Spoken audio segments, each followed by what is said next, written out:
November 1, 2023 నుంచి ఫిబ్రవరి 28, 2025 వరకు ఈ దాదాపుగా 15 నెలలలో వాళ్ళు తీసుకున్న ప్రభుత్వం సొమ్ము, జీత భత్యాలు, శాసనసభ్యులు కూడా ప్రభుత్వ ఉద్యోగ అధ్యక్ష తమకు తెలుసు కదా, సుప్రీంకోర్టు తీర్పిచ్చింది. వారు 57,84,124 రూపాయలు జీత భత్యాలు తీసుకున్నారు అధ్యక్ష. 2 సార్లు ఇక్కడికి వచ్చారు, ఇప్పటి వరకు ఎక్కడికి వెళ్ళలేదు అధ్యక్ష. ప్రభుత్వ జీత భత్యాలు తీసుకొని ప్రజల్ని గాలికి వదిలేసి తెలంగాణ రాష్ట్రాన్ని కర్మకు వదిలేసిన ప్రధాన ప్రతిపక్ష నాయకుడు ఈరోజు వాళ్ళను ఇట్లా తయారు చేసి రేబీస్ వ్యాక్సిన్ రియాక్షన్ వచ్చినట్టుగా వాళ్ళు వ్యవహరిస్తుంటే ఏం చెప్పాలి అధ్యక్ష? ఇక సెక్యూరిటీలు ఇవన్నీ మళ్ళీ అది సపరేట్గా నేను చెప్పదలుచుకున్న, వాటి జోలికి వెళ్ళదలుచుకోలేదు. సరే, కుటుంబ సభ్యుల వల్ల ఆయన ప్రాణ ప్రమాదం ఉంది కాబట్టి ఆయన సెక్యూరిటీ పెట్టుకున్నాడు. సరే, అది సహజం, అందుకే ఆయన దూరంగా ఉంటున్నాడు వాళ్ళకు, చుట్టూ పోలీసు పహారాల మధ్య అధ్యక్ష. సరే, అది వారి సమస్య అనుకోండి, నేను దాని జోలికి వెళ్ళదలుచుకోలేదు. సో ఈరోజు ఎస్ఎల్బిసి పూర్తి చేసి ఉంటే నల్గొండ కష్టాలు తీరు ఉండేటివి కదా, డిండి ప్రాజెక్టు పూర్తి చేసి ఉంటే నల్గొండ కష్టాలు తీరు ఉండేటివి కదా, మా పాలమూరు రంగారెడ్డి ఎత్తిపోతల ప్రాజెక్టు ఈరోజు జూరాల నుంచి నీళ్లు తీసుకుని ఉంటే రాయలసీమ నీళ్లు దొంగిలించే అవకాశం ఉండకపోతుండే కదా అధ్యక్ష. ఈరోజు కృష్ణా నదిలో మొత్తం ప్రాజెక్టుల మీద వివరాలు తీయండి అధ్యక్ష. ఎవరి హయంలో ప్రారంభమైనాయి, ఎవరి హయంలో పూర్తయినాయి, ఎవరు అన్యాయం చేసిండ్రు. పెద్దలు చంద్రశేఖరరావు గారిని రమ్మనుండి అధ్యక్ష, తమరైన వ్యక్తిగతంగా మాట్లాడండి. వారు ఏ రోజు వస్తారో వారు ఈ సభలో ఉన్నప్పుడే కృష్ణానది జలాల మీద చర్చ పెడతాము. ఈ చర్చలో ఒకవేళ మా తప్పేదైనా ఉందని నిరూపిస్తే సభా సాక్షిగా చంద్రశేఖరరావు గారికి, బీఆర్ఎస్ నాయకులకు నేను క్షమాపణ చెప్తా అధ్యక్ష. ఇది నా సవాల్ అధ్యక్ష చంద్రశేఖరరావు గారికి. సవినయంగానే చంద్రశేఖరరావు గారికి సవాలు విసురుతున్న. కృష్ణా పరివాహక ప్రాంతంలో కృష్ణానది జలాలలో ఈరోజు తెలంగాణకు శాశ్వతంగా అన్యాయం జరిగింది చంద్రశేఖరరావు గారి హయాంలో, లెక్కలతో సహా నిరూపించడానికి నేను, మా మంత్రి ఉత్తమ్ కుమార్ రెడ్డి గారు సిద్ధంగా ఉన్నాం అధ్యక్ష. వాళ్ళ సంతకాలు పెట్టొచ్చి, వాళ్ళ అఫిడవిట్లు వేసి రాయలసీమ లిఫ్ట్ ఇరిగేషన్ ప్రారంభించి 2020లో ఆంధ్రప్రదేశ్ ముఖ్యమంత్రి జగన్మోహన్ రెడ్డి గారిని ప్రగతి భవన్ కు పిలిపించి పంచపక్ష ప్రమాణాలు పెట్టి రాయలసీమ లిఫ్ట్ ఇరిగేషన్ జీవో మొత్తం రాయలసీమలో ఈరోజు పోతిరెడ్డి పాడు కావచ్చు, మాల్యాల కావచ్చు, లేకపోతే ముచ్చుమరి కావచ్చు, రాయలసీమ లిఫ్ట్ ఇరిగేషన్ కావచ్చు, ఇవన్నీ కలిసి శ్రీశైలం బ్యాక్ వాటర్స్ నుంచి పర్ డే 10 TMC, ప్రతిరోజు 10 TMCలు 60 రోజులు మనకు వర్షాలు వచ్చినప్పుడు ఉంటే 600 TMCలు వెనుక నుంచి వెనుకల్నే రాత్రికి రాత్రే తరలించకపోవడానికి ఇవాళ ప్రాజెక్టులు పూర్తయినాయి. 2014 నుంచి 2023 డిసెంబర్ వరకు చంద్రశేఖరరావు గారు ముఖ్యమంత్రిగా, సాగునీటి పారుదల శాఖ మంత్రిగా ఉన్నప్పుడు తెలంగాణ రాష్ట్రానికి అన్యాయం చేసింది అధ్యక్ష. రోజుకు 10 TMCల నీళ్ళని తరలించకపోయే ప్రాజెక్టులు వాళ్ళు పెడితే చంద్రశేఖరరావు నిమ్మకు నీరెత్తినట్లుంటే నారాయణపేట నియోజకవర్గంలో గవినోళ్ళ శ్రీనివాస్ అని ఒక సామాన్యమైన రైతుతోని green tribunal, national green tribunal చెన్నైలో కేసు వేయించి ఆ ప్రాజెక్టుల మీద స్టే తీసుకొచ్చి ఈ ప్రాజెక్టులో అనుమతులు లేకుండా, పర్యావరణ అనుమతులు లేకుండా ప్రాజెక్టులు నిర్మిస్తున్నారన్న ప్రాజెక్టుల మీద స్టే ఒక పాలమూరి అతి సామాన్యమైన రైతు కుటుంబం నుంచి ఒక రైతు స్టే తెచ్చిన తర్వాత మేము గగ్గోలు పెట్టి, లొల్లి పెట్టి, రాళ్లతో కొడతామని పాలమూరు జిల్లా రైతులు తిరగబడ్డ తర్వాత ఆ పిటిషన్లో రాష్ట్ర ప్రభుత్వం ఇంప్లీడ్ అయింది అధ్యక్ష. ఇది ఎక్కడ చూద్దాం అధ్యక్ష?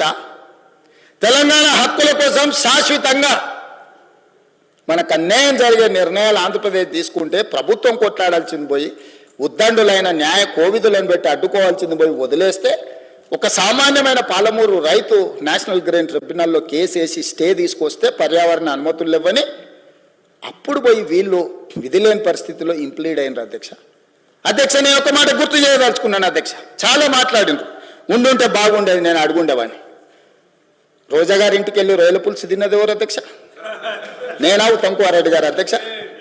రోజా గారు ఒక్కసారి రొయ్యల పులుసు పెడితేనే తిని రాయలసీమను రతనాల సీమ చేసి వస్తాను చెప్పొచ్చిన మహానుభావుడు ఆయన.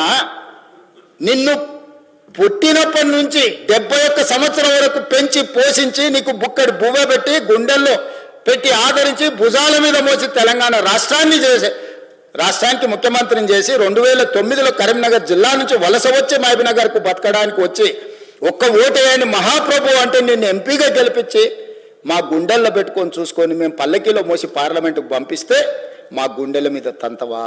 ఇది నీ నీతి, నీ జాతి. నువ్వు వచ్చి ఇక్కడ వచ్చి మమ్మల్ని తప్పుపడతావా? రొయ్యల పులుసు తిన్నందుకే అంత విశ్వాసం చూపిస్తావు. ఒక్కసారి రోజమ్మ పెట్టిన రొయ్యల పులుసుకి నిన్ను మోసినందుకు 2009లో నిన్ను పల్లకీలో మోసి పార్లమెంట్లో పంపించినందుకు మా పాలమూరు జిల్లాకి ఏం చేసినావు? పార్లమెంట్లో నోరు లేకపోయినా, పార్లమెంట్లో ఊరు లేకపోయినా నిన్ను పార్లమెంటు సభ్యుడిగా మేము ఎన్నుకొని నీకు రాజకీయ భిక్ష పెడితే మా పాలమూరు ఎండబెడతావు, మా కల్వకుర్తి ఎడారిగా మారుతుంది, మా భీమా నెట్టంపాడు కోయిల్ సాగర్, మా నారాయణపేట కోడంగల్ లిఫ్ట్ ఇరిగేషన్ని ఎక్కడికక్కడ పడవ పెడతావా? ఇదా నీ నీతి, నీ జాతి అని నేను వారిని అడగదలుచుకున్నా అధ్యక్ష. అందుకే అధ్యక్ష ఇవాళ జూరాల నుంచి నీళ్లు తీసుకొని ఉంటే శ్రీశైలం వెనుక జలాలను మనం తీసుకోవాలన్న కుట్ర కేవలం కాంట్రాక్టర్ల కమిషన్ల కక్కుర్తిపడి అమ్ముడు పోకపోయిన ఉంటే ఇవాళ బాజాప్తా రోజుకు 5-6 టీఎంసీలు ఇక్కడ నుంచి మనం తరలించుకుంటే రాయలసీమ కాదు ఆంధ్రప్రదేశ్లో ఎవరున్నా గిలగిలలాడి మన ముందర మొకరిల్లేవాళ్ళు. ఇవాళ ఆయన వచ్చి నిస్సిగ్గుగా శ్రీశైలం లెఫ్ట్ బ్యాంక్ రావట్లేదు, రైట్ బ్యాంక్లో నీళ్లు పోతున్నాయి, ఆంధ్రప్రదేశ్ తీసుకెళ్తుందని. సిఆర్పిఎఫ్ బలగాలు ఏ రోజు వచ్చినాయి అధ్యక్ష? మీరు ఉన్నప్పుడు రాలేదా? మీరున్నప్పుడు ఆంధ్రప్రదేశ్ పోలీసులు వచ్చి తెలంగాణ పోలీసులు అక్కడ ఉన్న సిబ్బందిని తన్నిపోలేదా? మీకు అసలు పౌరుషం ఉందా? మీలో చీము రక్తం ఉందా? ఆంధ్రప్రదేశ్ నుంచి పోలీస్ సిబ్బంది వచ్చి తెలంగాణ సిబ్బందిని తన్నిపోతే కూడా సిగ్గు లేకుండా ఫామ్ హౌస్లో పండుకున్న మీరు ముఖ్యమంత్రి, మీరు ప్రభుత్వం ఉన్నప్పుడు సిఆర్పిఎఫ్ బలగాలు తిష్ట వేస్తే నాగార్జున సాగర్ ప్రాజెక్టు మీద మన్ను తిన్న పాముల్లాక ఉన్న మీరు ఈరోజు మమ్మల్ని తప్పుపట్టి మీరు చేసిన పాపాలు అన్నిటిని మా నెత్తి మీద నెట్టేసి నోరు ఉంది కదా అని వాగి మమ్మల్ని తప్పుపట్టాలనుకుంటున్నారా? ఇదేనా మీ 10 ఏళ్ల అనుభవం? ఈ అనుభవంతోనేనా మీరు మమ్మల్ని అందరినీ ప్రజల్ని మోసం చేసినట్టు సభలో కూడా సభను తప్పుదోవ పట్టించాలని ఆలోచన చేసేదని నేను అడుగుతున్నా అధ్యక్ష. అందుకే ఈరోజు ఈ ప్రాజెక్టులను పూర్తి చేయాలి యుద్ధ ప్రాతిపదికన. మీరు అప్పులు తప్పులు చేసి ఇక్కడ కొంప ముంచిపోతే కూడా దాన్ని చక్కదిద్దుకుంటూ ఒకటొకటిగా పరిష్కరించుకుంటూ ఆ ప్రాజెక్టులను ఎట్లయినా పూర్తి చేయాలని నిన్న మొన్న సీతారామ సాగర్లో మా తుమ్మల నాగేశ్వరరావు గారు, మా ఉత్తమ్ కుమార్ రెడ్డి గారు, ఆ జిల్లా మంత్రులందరూ కష్టపడి అక్కడ ప్రాజెక్టులను ఒక కొలికి తెచ్చే ప్రయత్నం చేస్తారు. పాలమూరు రంగారెడ్డి ఎత్తిపోతలను చేయాలనుకుంటున్నాం. శ్రీశైలం లెఫ్ట్ బ్యాంక్ కెనాల్ని మేము వచ్చిన తర్వాత 10 ఏళ్ళు నువ్వు పడవ పెడితే మళ్ళీ ప్రారంభించినాం. అనుకోకుండా ఒక ప్రమాదం జరిగింది అధ్యక్ష. ప్రమాదం జరిగి ప్రజలు చచ్చిపోతే, అక్కడ ఉన్న కార్మికులు చచ్చిపోతే సానుభూతి చూపించాలి, కుటుంబాలను ఆదుకోవాలి, కుటుంబాలను పరామర్శించాలి. కానీ పైశాచిక ఆనందం ఏంది అధ్యక్ష? ఎవరు చచ్చిపోయినా తండ్రి కొడుకు మామ అల్లుళ్ళు కలిసి డాన్సులు చేస్తారు అధ్యక్ష. పంట ఎండిపోతే కథం, అసలు వాళ్ళ పైశాచిక ఆనందానికి పరాకాష్ట అయిపోయింది అధ్యక్ష. ఎక్కడ ఏ ప్రమాదం జరిగి తెలంగాణ ప్రజలకు నష్టం జరిగినా, తెలంగాణ రైతుల పంటలు ఎండిపోయినా, తెలంగాణలో కార్మికులు చచ్చిపోయినా, తెలంగాణలో విద్యార్థులు చచ్చిపోయినా, తెలంగాణలో పాఠశాలలో ఏదైనా చిన్న సంఘటన జరిగినా వాళ్ళ కళ్ళల్లో మెరుపు చూడు అధ్యక్ష. దాచుకునే దాగుతలేదు వాళ్ళ ఆనందం. అసలు అంటే ఇట్లా మనుషులు చనిపోతే పైశాచిక ఆనందం ఇట్లా ముఖంలోనే కొట్టొచ్చినట్టుగా అనిపించేటోళ్ళని ఎప్పుడైనా మీరు చూసిండ్రా అధ్యక్ష? ఆఫ్రికా అడవుల్లో మనుషులను బిక్క తినేటోళ్ళని చూసినామని విన్నా. ఈడీ ఆమీన్ ఏదది ఉగాండాకు అధ్యక్షుడు ఉండే అధ్యక్ష ఈడీ ఆమీన్ అని. ఆయన మనుషుల్ని కోసి ఫ్రిడ్జ్లో పెట్టుకొని కొంచెం తీసి ఫ్రై చేసుకొని తినేటోడు అని. అంటే సినిమాలు చూస్తే నాకు ఆశ్చర్యం అనిపించింది, ఇట్లా కూడా ఉంటారా అని. ఇప్పుడు నిజం చేస్తున్నారు అధ్యక్ష. ఇక్కడ వీళ్ళు ఈడీ అమీన్తో పోటీ పడుతున్నారు అధ్యక్ష వీళ్ళ పైశాచిక ఆనందంలో. ఇది మంచిది కాదు అధ్యక్ష తెలంగాణకు. 25 ఏళ్ళు మీరు పార్టీ పెట్టి ప్రజలు ప్రతిసారి మిమ్మల్ని ఆదరించారు, అవకాశం ఇచ్చారు. ఆనాడు రాజశేఖర రెడ్డి గారు, చంద్రబాబు నాయుడు గారు, కేంద్ర ప్రభుత్వాలు కూడా మిమ్మల్ని ఓడించాలని చూసిన ప్రజలు మిమ్మల్ని గెలిపించారు. మరి ఈనాడు గుండు సున్నా ఇస్తే కనీసం జ్ఞానోదయం కలగాలి కదా అధ్యక్ష. 8 సీట్లలో డిపాజిట్లు పోవడం అనేది సామాన్యమైన విషయమా అధ్యక్ష?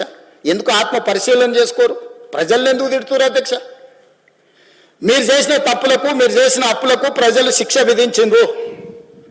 దాన్ని వదిలేసి ప్రజలే తప్పు చేసినట్టు, ప్రజలే క్షమాపణ చెప్పాలన్నట్టు, ప్రజల్నే ఉరిదీయాలన్నట్టు, ప్రజల్నే శిక్షించాలన్నట్టుగా వాళ్ళ మాటలు చూడండి అధ్యక్ష.